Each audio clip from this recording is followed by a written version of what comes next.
Welcome to the Banker Lamp. Please enjoy the video. In this video, I will explain how to make marinara pizza sauce. First, let's gather our ingredients. You'll need about 28 ounces of crushed tomatoes, a few cloves of garlic, fresh basil, and a good quality olive oil. Don't forget a small amount of sugar to balance the acidity. This simple combination forms the perfect base for a delicious sauce that will elevate any homemade pizza. Now, let's build that incredible flavor. Heat 2 tablespoons of olive oil in a saucepan over medium heat. Add 2 minced garlic cloves and cook for about 1 minute until fragrant, being careful not to burn them.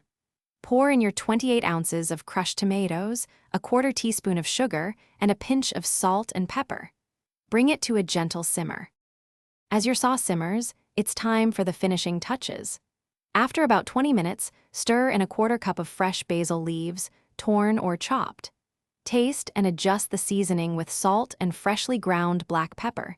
If you prefer a smoother texture, you can use an immersion blender for a few seconds.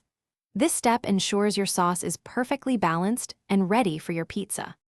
Once your delicious marinara pizza sauce has cooled, transfer it to an airtight container. It will keep fresh in the refrigerator for up to 5 days, or you can freeze it for up to 3 months, making meal prep a breeze. This homemade sauce is far superior to store-bought options.